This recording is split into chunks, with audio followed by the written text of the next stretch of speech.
नमस्कार, मैं हूं जयश्री नागदा और आप देख रहे हैं बेबाक बोल। दिल्ली में एक चमचमाता कंट्रोल रूम, कैमरे ऑन है, टेबल पर लैपटॉप की कतार है, सामने बैठे हैं मुख्य चुनाव आयुक्त ज्ञानेश कुमार उनके दो सहयोगी आयुक्तों के साथ। कैमरे की तरफ हल्की सी मुस्कान, एक झलक कि हम सब देख रहे हैं कि पब्लिक परफॉर्मेंस रील शूट होती है, क्लिप पोस्ट होती है, न्यूज चैनल्स पर चल जाती है। चुनाव आयोग सतर्क, हर बूथ की लाइव मॉनिटरिंग, सब कुछ चंगा सी। लेकिन दोस्तों, उसी वक्त बिहार की धरती पर डेमोक्रेसी पर डंडे बरस रहे थे। मतदान केंद्रों के बाहर हड़कंप था, भीड़ गुस्से में थी और सोशल मीडिया पर आरजेडी एक के बाद एक वीडियो पोस्ट किए जा रही थी। यहाँ पुलिस वोटरों को घर से निकलने नहीं दे रही है, वहां लोगों को वोट डालने से रोका जा रहा है। आरजेडी की ओर से जो वीडियो सामने आई, उन्होंने सोशल मीडिया में आग लगा दी।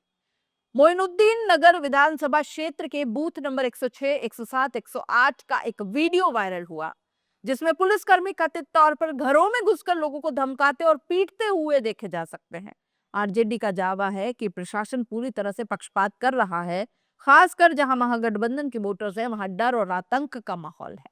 वीडियो में एक शख्स की आवाज गूंजती है, घर में घुस घुस कर मारा जा रहा है, वोट देने नहीं दे रहे हैं, पुलिस वाले ही गुंडागर्दी कर रहे हैं। हालांकि इस वीडियो की सत्यता की पुष्टि स्वतंत्र रूप से नहीं हो सकी, लेकिन आरजेडी ने इसे सीधे चुनाव आयोग को टैग करते हुए कहा, अगर आप ईमानदारी से मॉनिटरिंग कर रहे हैं तो जवाब दीजिए कि ये सब क्या है। अब यहाँ सवाल बहुत बड़ा है दोस्तों, जब दिल्ली के कंट्रोल रूम में बैठकर चुनाव आयोग लाइव मॉनिटरिंग का दावा कर रहा है, तो बिहार में हो रही इन घटनाओं की भनक उन्हें कैसे नहीं लगी। कंट्रोल रूम में सब कुछ सेट है, लैपटॉप, स्क्रीन, बैकग्राउंड्स में हल्का म्यूजिक, लेकिन क्या ये लोकतंत्र की निगरानी थी या इमेज बिल्डिंग की एक पब्लिक रिलेशन एक्टिविटी। आरजेडी के आरोपों के बीच चुनाव आयोग की ओर से पटना के मुख्य निर्वाचन अधिकारी ने बयान जारी कर कहा, ये सभी आरोप पूरी तरह निराधार और भ्रामक है। मतदान पूरी तरह शांतिपूर्ण, निष्पक्ष और पारदर्शी तरीके से चल रहा है। लेकिन जनता के सवाल वहीं अटके रहे। अगर सब कुछ इतना ही शांतिपूर्ण है, तो सोशल मीडिया पर दर्जनों वीडियोस में वोटिंग रोकने और पुलिस या हिंसा की बातें क्यों दिख रही हैं? आरजेडी की एक और वायरल वीडियो में कुछ ग्रामीणों को दिखाया गया, जो बूथ से लौटकर कैमरे के सामने कह रहे हैं कि हम वोट डालने गए, बोला वोट गिर गया, बोले तुम्हारा वोट पड़ चुका है। लेकिन देखिए, हमारे हाथ पर स्याही भी नहीं है, वोटर आईडी भी है, आधार भी है, फिर हमारा वोट किसने गिराया? लोगों के चेहरों पर गुस्सा, लाचारी और सवाल एक साथ नजर आ रहे थे।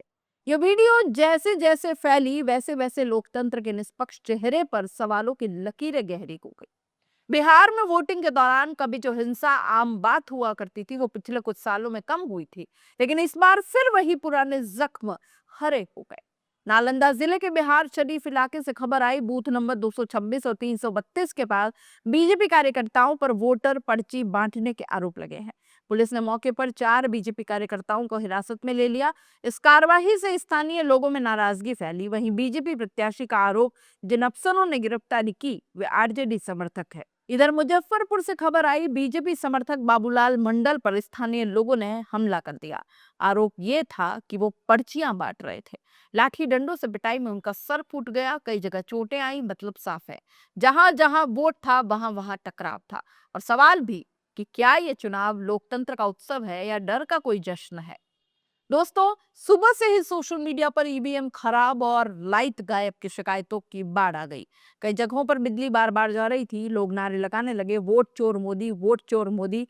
आरजेडी ने दावा किया कि जहां जहां महागठबंधन का वोटर है, वहां वोटिंग धीमी या रोक दी गई। जाले विधानसभा के महागठबंधन प्रत्याशी ने तो खुद कहा, सुबह से 3 घंटे बीत गए, लेकिन बूथ नंबर 135 पर हमारा बटन भी काम नहीं कर रहा है।